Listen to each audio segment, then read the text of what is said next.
তুমি কাঁদছো? কাঁদবো না তো কি করব? আমার কপালে কাঁদা ছাড়া কিছু নেই। অসহায় ভ্যান চালক বাবার চোখ দিয়ে অঝরে ঝরছে জল। মেয়েকে সাত করে বিয়ে দিয়েছিল ভালো ঘরে, কিন্তু সেই মেয়ে হঠাৎ হাঁটতে চলতে না পারায় গরিব ভ্যান চালক বাবার কাছে রেখে চলে যায় গুণধর স্বামী ও শাশুড়ি। বছর 32-এর পম্পার হাত পা অকেজো হয়ে যাওয়ায় অসহায় হতদরিদ্র গরিব পরিবারে ফেলে দিয়ে যায় কুলাঙ্গার স্বামী। পম্পা সুন্দরী, শিক্ষিতা হওয়ায় মাত্র 16 বছর বয়সেই জোর করে বিয়ে করে বারাসাতে ব্যবসায়ী পরিবারের এক ছেলেকে। ঘরের সমস্ত কাজ করত পম্পা। পরিবারের প্রত্যেকের জামা কাপড় কাচা থেকে রান্না করা, ঘর গোছানো, ঘর মোছা, সমস্ত কাজ গুছিয়ে করতেন মেয়েটি। এরপর কোল আলো করে এলো কন্যা সন্তান, আর তারপর থেকেই পম্পার পায়ের তলা প্রথমে জ্বালা করতে শুরু করে। তারপর আস্তে আস্তে পা ভারী হতে থাকে, এরপর অসাড় হয়ে যায়। পম্পার হাত পা সব অসাড় হয়ে যায়। সে আর নিজের পায়ে দাঁড়াতে পারে না।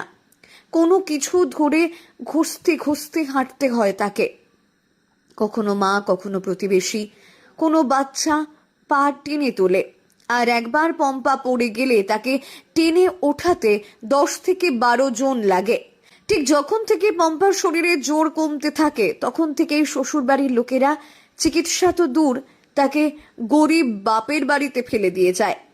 স্বামীকে ফোন করলে অমানুষ স্বামী বলেন, ফোন করছো কেন?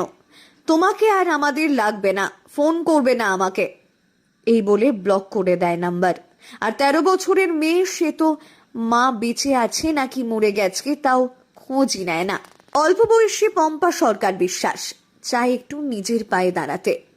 গরিব ঘরে বড় হওয়া, আর আবার বিবাহিত হয়েও সেই বাপের বাড়িতেই উঠেছে।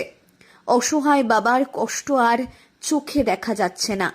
ভোর 4টে থেকে ভ্যান চালিয়ে যা রোজগার করেন তা দিয়েই কোনো মতে সংসার চালান। মেয়ের চিকিৎসা করার ক্ষমতা তার নেই। নিজের কথা বলতে গিয়ে হাউ হাউ করে কাঁদতে থাকেন গরিব বাবা। তার হৃদয় বিদারক দৃশ্য ক্যামেরাবন্দি করতে বারবার হাত কেঁপে উঠছিল ই নিউজ বাংলার প্রতিনিধির। একজন বাবার হাহাকার আর্তনাদ, যা সত্যি নেওয়া যায় না। ওপরে ভগবান হয়তো সবই দেখছেন। বাবা বলেন, আমার মেয়েকে বাঁচান আপনারা। যদি সম্ভব হয় তাহলে ছবির ওপরে থাকা নাম্বারে যতটা পারবেন ততটাই দিয়ে পাশে থাকবেন এই অভাগা পরিবারের। আমার মেয়ে ভালোর মতো সংসার করবে, স্বামী সন্তান নিয়ে সুখে থাকবে, এতটুকুই চেয়েছিলাম। কিন্তু তার আমার মেয়ে হলো না। এই বয়স